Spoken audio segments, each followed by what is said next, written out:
وَيَرْزُقُهُ مِنْ حَيْثُ لَا يَحْتَسِبُ، وہ وہاں سے دیتا ہے جہاں سے بندے کو گمان بھی نہیں ہوتا۔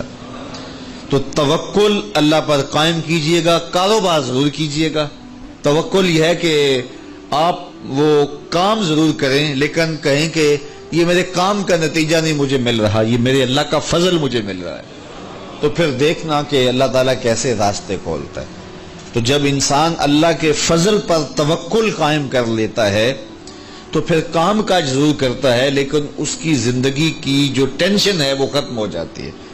بندہ کہتا ہے کہ یہ ہے تو میں کرتا ہوں، تو یہ نہیں ہوگا تو یہ نہیں ہوگا، بس وہ جتنا کر سکتا ہے وہ کرے، باقی چھوڑ دے اس پہ، تو پھر وہ خزانہ غیب سے نصیب فرمائے گا۔ اچھا، حضور علیہ السلام نے ایک اور چیز ارشاد فرمائی، بلکہ اپنی امت کے لیے دعا دی، اللہم بارک لامتی فی بکورہا، اے اللہ میری امت کے لیے صبحوں میں برکتیں ڈال دے۔ جو کام صبح کیے جاتے ہیں ان کاموں میں بڑی برکت ہے، جو کام جو ہے وہ دیر سے کیے جاتے ہیں، رات کو کیے جاتے ہیں، دوپہر کے بعد کیے جاتے ہیں، ان میں وہ برکات نہیں رکھی گئی جو حضور کی دعا سے صبح کے کاموں میں برکت رکھی گئی ہے۔ تو اس لیے آپ اپنے کام کاج میں جو ہے وہ صبح کو اس کا آغاز کیجئے، پھر دیکھنا کہ برکتوں کے قافلے کیسے اترتے ہیں، اس لیے کہ میرے حضور کی دعا کبھی مسترد نہیں ہوتی۔ اجابت کا صحرا، عنایت کا جوڑا، دلہن بن کے نکلی دعائے محمد صلی اللہ علیہ وسلم۔ اللہم بارک لامتی فی بکورہا، اے اللہ میری امت کی صبحوں میں برکتیں ڈال دے۔ تو جو کام صبح کے وقت کیے جاتے ہیں اس میں برکت رکھی گئی ہے۔ اگر آپ چاہتے ہیں کہ ہم آسودگی حاصل کریں تو پھر اپنے کاموں کا آغاز صبح سے کیجئے۔ اللہ اکبر، اس کی برکات آپ کو نصیب ہوگی۔ اور ایک اور بات ارشاد فرمایا کہ جو چاہتا ہے کہ اس کی عمر میں برکت ہو اور اس کے رزق میں برکت ہو، دو چیزیں جو چاہتا ہے، جو یہ چاہے کہ اس کے رزق میں اور اس کی عمر میں برکت ہو، اور یہ ہر بندہ چاہتا ہے، تو میرے حضور نے فرمایا کہ وہ اپنے رشتہ داروں کے ساتھ سلوک اچھا کرے، صلہ رحمی کرے۔ بعض اوقات ہوتا ہے کہ وہ رشتہ داروں کا رویہ اچھا نہیں ہوتا۔ میں آپ کو بتاؤں کہ سب سے بہتر صدقہ کون سا ہے؟ سب سے بہتر صدقہ وہ ہے جو ناراض مفلس رشتہ دار کو دیا جائے، سب سے افضل صدقہ، چونکہ اس میں نفس شامل نہیں ہوگا۔ بندہ کہے گا آپ شریکوں کو دیں، یہ پہلے ہمارے مخالف اور کھڑے ہو جائیں گے، لیکن وہ کسی وجہ سے وہ ہو مجبور گئے، مفلس ہو گئے، تو جو مفلس مجبور ناراض رشتہ داروں کو صدقہ دیا جائے، اس میں نفس درمیان میں کھڑا نہیں ہوتا، تو وہ صدقہ اللہ کو بڑا محبوب ہے اور وہ سیدھا سیدھا قبول ہوتا ہے۔ تو جو یہ چاہے کہ میری عمر زیادہ ہو اور میرے رزق میں برکتیں ہوں، تو میرے حضور نے ارشاد فرمایا کہ وہ کیا کرے، وہ اپنے رشتہ داروں کے ساتھ اچھا سلوک کرے۔ صلہ رحمی کی تلقین کی گئی، اس سے آسودگی بھی نصیب ہوتی ہے اور یہ ایک اچھے معاشرے کی تشکیل کی ضمانت بھی ہے، اور اس سے رزق اور عمر میں برکتیں بھی نصیب ہوتی ہیں۔ اچھے اور صالح رزق کے لیے میں نے کل بھی ایک روایت آپ کے سامنے پیش کی تھی، وہ بھی علماء نے لکھی کہ دو بھائی تھے، ایک کام کاج کرتا تھا، دوسرا حضور کے پاس بیٹھا رہتا تھا۔ تو اس نے آ کے شکایت کی کہ حضور یہ میرا بھائی ہے، یہ میرے ساتھ کوئی مدد ہی نہیں کرتا، یہ آپ کے پاس ہی بیٹھا رہتا ہے۔ تو حضور نے فرمایا کہ شاید اللہ اس کے صدقے سے تجھے رزق دیتا ہو۔ تو جو دین کے لیے بھائی لگ جائیں، رشتہ داروں میں، اعزاء و اقربا میں، یا ویسے ہی طلباء کے لیے آپ اگر شامل ہو جائیں تو پھر وہ آپ کے کاروبار میں، رزق میں برکت کا سبب و ذریعہ ہو جائے گا۔ ایک اور چیز حضور نے فرمائی، حل تنصرون و ترزقون الا بدعفائکم، فرمایا تمہیں جو رزق دیا جاتا ہے اور بعض امور میں تمہاری مدد کی جاتی ہے، اور مشکل حالات ہوتے ہیں، حالات ٹال دیے جاتے ہیں، میرے حضور نے فرمایا تمہیں پتہ ہے وہ ایسا کیوں ہوتا ہے؟ حل تنصرونا و ترزقونا، تمہیں جو رزق بھی دیا جاتا ہے. بعض اوقات ایسا ہوتا ہے ایک بندہ بڑی محنت کرتا ہے نتائج نہیں ملتے، ایک بندے کی تھوڑی محنت ہوتی ہے لیکن دروازے کھلتے چلے جاتے ہیں، مشکل میں پھنس جاتا ہے، کوئی ایسا سبب لگ جاتا ہے کہ راستے کھل جاتے ہیں. تو بندہ کہتا ہے کہ پتہ نہیں یہ کیا ہوا. تو حضور نے فرمایا کیا جانتے ہو حل تنصرونا و ترزقونا، تمہاری یہ جو مدد ہوئی اور تمہیں جو رزق کی کشادگی عطا کر دی گئی یہ کیوں ہوئی ہے پتہ ہے؟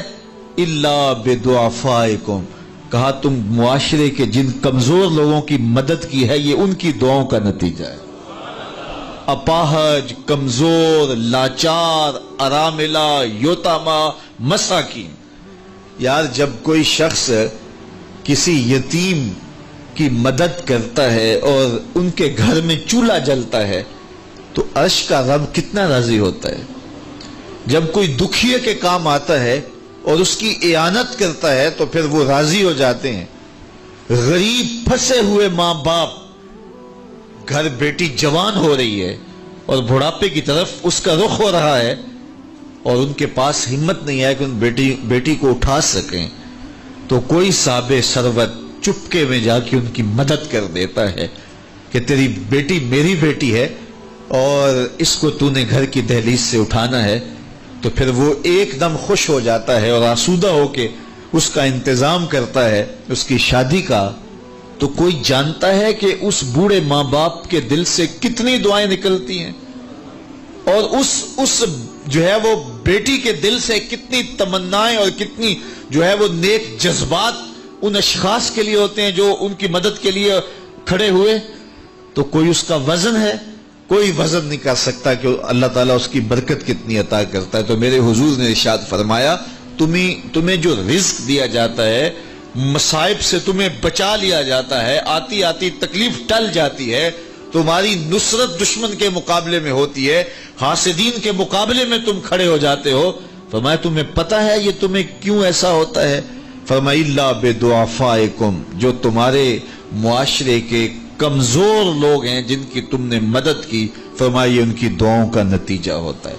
ان کے اٹھے ہوئے ہاتھ اللہ کبھی خالی نہیں موڑتا ہے. اس لیے لاچار لوگوں کی، دکھی لوگوں کی، بے بس اور بے آسرا لوگوں کی مدد کے لیے کھڑے ہو جایا کرو. وہ کسی نے کہا تھا کہ بڑوں کی بڑی بڑی خدمتوں سے وہ سکون نہیں ملتا جو چھوٹے چھوٹے لوگوں کی چھوٹی چھوٹی خدمتوں سے مل جاتا ہے.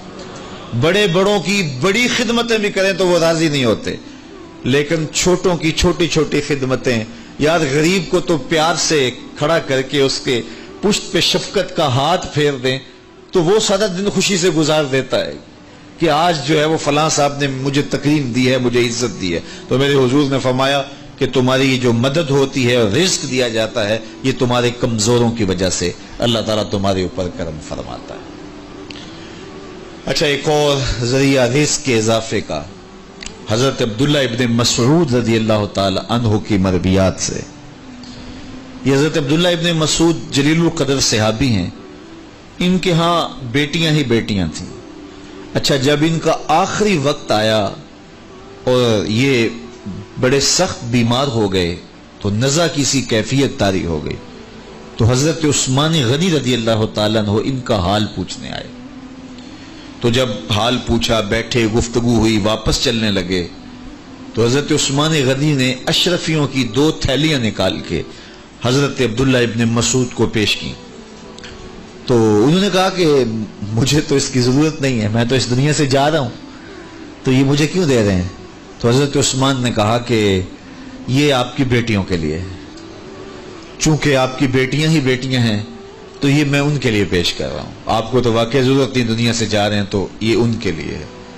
تو حضرت عبداللہ ابن مسعود نے پھر تھیلیاں موڑتے ہوئے کہا کہ میری بیٹیوں کو اس کی ضرورت نہیں ہے، اس لیے کہ میرے حضور نے فرمایا تھا کہ جس کے پاس سورہ واقعہ ہو اس کو غربت تنگ نہیں کر سکتی. تو میری بیٹیاں رات کو سونے سے قبل 1 مرتبہ سورہ واقعہ ضرور پڑھتی ہیں، اس لیے تم میری بیٹیوں کے بارے پریشان نہیں ہونا، اللہ کے فضل سے انہیں غربت تنگ نہیں کرے گی، ان کے پاس سورہ واقعہ جو موجود ہے. تو یہ کسی ایسے ضرورت مند کو دو جس کے پاس سورہ واقعہ نہیں ہے. تو سورہ واقعہ کی تلاوت یقیناً رزق کی فراوانیاں اور رزق کی برکتیں حاصل کرنے کا ایک ذریعہ ہے، اور دروازے کھل جاتے ہیں اگر سورہ واقعہ کی تلاوت تسلسل کے ساتھ کی جائے۔ اس لیے اپنے معمولات میں سورہ واقعہ کو شامل کر لیجئے گا، اس کی برکات سے انشاءاللہ رزق کی فراوانیاں نصیب ہوتی ہیں۔ ایک اور ذریعہ رزق کا، اور یہ بہت آسان، شکا رجل الی رسول اللہ دیک المعیشت والفقر، حضرت سہل بن سعد الساعدی رضی اللہ تعالی عنہ کی مرویات سے ہے۔ ایک شخص حضور کی خدمت میں حاضر ہوا اور اس نے کہا میں کثیر العیال ہوں، ذرائع آمدن بہت تھوڑے ہیں، میرے لیے کچھ ارشاد فرمائیے۔ بچے زیادہ ہیں، ذرائع آمدنی تھوڑے ہیں، تو میں مفلوق الحال ہوں۔ تو اس نے اپنے فقر کا، اپنی غربت کا حضور کے سامنے قضیہ رکھا۔ شکا رجل الی رسول اللہ دیک المعیشت والفقر۔ آقا کریم نے اس کو جو وظیفہ بتایا وہ بالکل آسان ہے، آپ سب کو پہلے یاد ہے، لیکن اس پہ عمل کرنے شروع۔ قال اذا دخلت الدار فسلم علی، کہا جب گھر جائے تو گھر میں داخل ہونے لگے تو گھر والوں کو السلام علیکم کہہ دیا کرو۔ یہ وظیفہ شروع کر لو کہ جب بھی گھر جاؤ السلام علیکم۔ اس کے بعد ایک مرتبہ سورہ اخلاص پڑھ دیا کرو، قل هو اللہ احد۔ یہ وظیفہ فرمایا تم نے شروع کر دینا ہے، جب بھی گھر جاؤ السلام علیکم یہ کہہ کے داخل ہو، پھر اس کے بعد قل هو اللہ احد ایک مرتبہ سورہ اخلاص پڑھ دیا کرو۔ اور میرے آقا نے فرمایا کبھی ایسا ہو کہ تو گھر جائے، گھر موجود نہ ہو، اہل خانہ کہیں گئے ہوئے ہوں، تو فرمایا عمل نہیں چھوڑنا، فسلم علیہ، پھر تو مجھے سلام کہنا، پھر تو مجھے سلام کہہ دینا۔ وہ صحابی فرماتے ہیں کہ میں نے یہ عمل شروع کر لیا، جب گھر جاتا السلام علیکم، اس کے بعد سورہ اخلاص پڑھ دیتا، بیٹھنے سے پہلے پہلے یہ کام کرتا۔ اور کبھی ایسا ہوتا میں گھر نہ جاتا، گھر والے گھر نہ ہوتے، پھر تو مجھے چائے چڑھ جاتا، پھر میں حضور کو سلام کہتا۔ اللہ اکبر۔ حضرت ملا علی قاری نے شرح شفا میں لکھا ہے، جو حضرت قاضی ایاز مالکی اندلسی علیہ رحمہ نے لکھا ہے شفا میں، کہ جب گھروں کو جاؤ تو حضور کو سلام کرو، تو اس کی شرح میں لکھتے ہیں حضور کو سلام کیوں کرو، تو وہ کہتے ہیں لِأَنَّ رُوحَهُ علیہ السلام موجود فی بیوت المسلمین، اس لیے کہ حضور کی روح کا فیضان مومنین کے گھر میں موجود ہوتا ہے۔ اللہ اکبر۔ اس لیے حضور کو سلام کرو۔ وہ کہتا ہے جب کوئی نہ ہوتا میں حضور کو سلام کرتا۔ وہ اپنے نام لیواؤں کو تنہا چھوڑتے کب ہیں، جہاں ہم دم نہ ہو کوئی وہاں سرکار ہوتے ہیں۔ تو کہا اس کے بعد سورہ اخلاص پڑھ دیتا۔ یہی میرا عمل رہا۔ پھر اس کا فائدہ کیا ہوا؟ وظیفہ حضور نے بتایا تھا، اور جب بھی جاتا السلام علیکم سورہ اخلاص، کوئی نہیں ہے تو حضور کو سلام اور سورہ اخلاص۔ کہتے میں نے عمل شروع کر دیا، حتی افاد اللہ جیرانہ، اس عمل کی برکت سے میں نے تو امیر ہونا ہی ہونا تھا، میرے ہمسائے بھی امیر ہو گئے۔ ایسی برکتیں، ایسی رحمتیں اتری کہ میرے ہمسایوں کے ہاں بھی فراوانیوں اور برکتوں کا نزول ہونے لگا۔